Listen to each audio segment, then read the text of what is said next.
Hello again.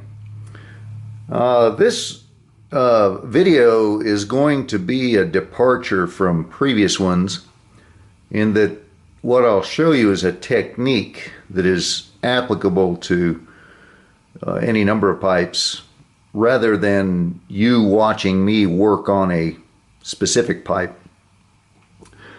It's a response to people that have asked me electronically over the internet and said, well, we would really appreciate knowing a few basic things that are commonly needed, and the secrets are pretty hard to come by.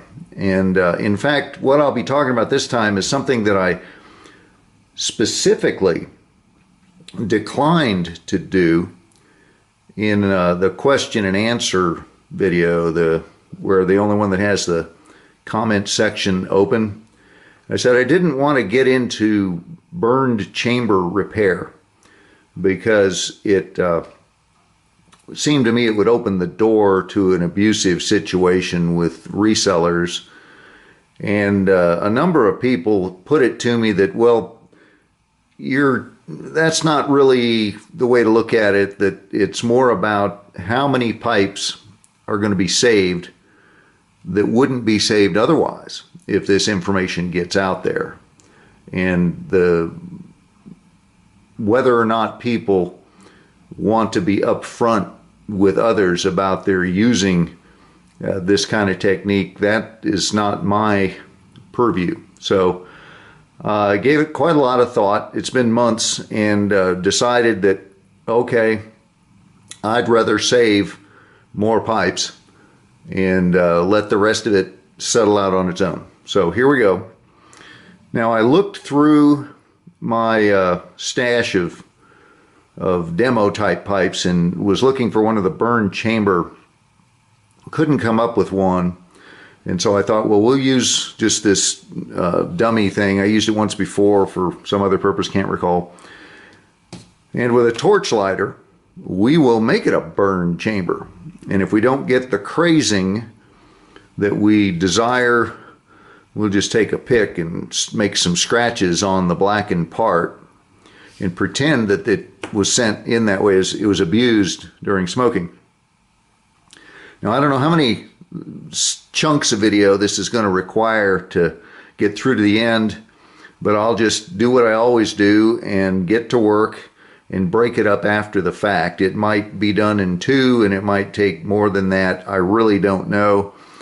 I've also decided to start demonstrating more stuff than I did in the early days, where I would tend to just describe and illustrate what to do. People seem to really like to watch it be done. So I'll do that. I've also discovered that on YouTube, or rather on the editing software for the videos, that I can speed up the footage. I can actually, like slow motion, only fast motion.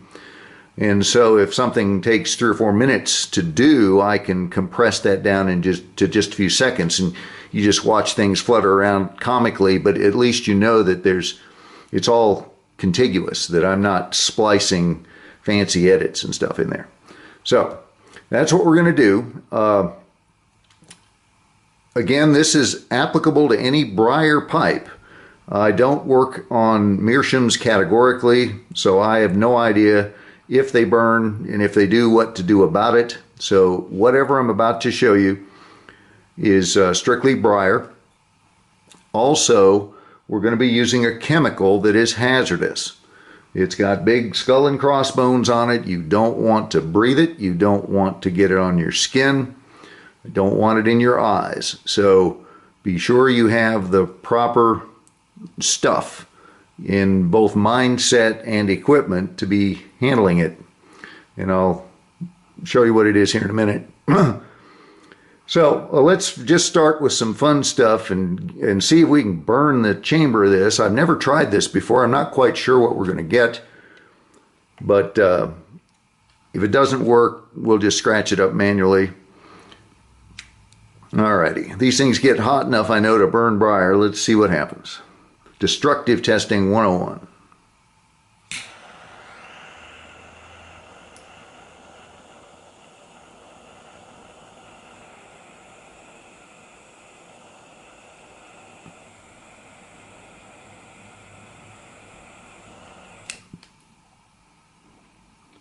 Yeah, sort of.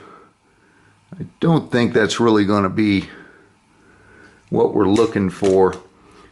I'm pretty sure that everybody that has been around pipes for long has seen the chamber walls that have kind of a slightly grayish color, like wood ash, that have a spiderweb crazing in them. And it's just like the outside of a fire log that's burned down but not disappeared in the fireplace, and how the surface of it cracks like mud in the sun on a dry lake bed or something. So I really wish I had a authentic one, but I'm not about to wreck a good pipe just for this demo. So by over smoking, I don't want to burn my mouth up either one. So we're just going to take this thing and synthesize the burn. And I'll put some vertical scratches in here and some horizontal ones, and basically we're going to fake it till we make it.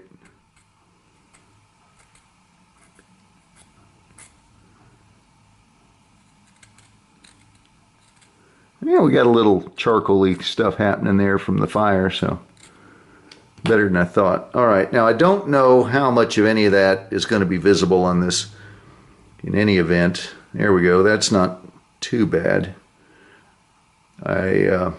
Sticking a flashlight in there, I know, doesn't really do what I hope it would, but in any event, you'll get the full meal deal as far as technique. What this is going to look like when we're done with this burn rim and all that doesn't really matter. So anyway, I'm going to arrange the components for the next step and discuss them, and then actually do the deed. But as usual, I'll break this into segments of reasonable length for easy playback and titling on YouTube.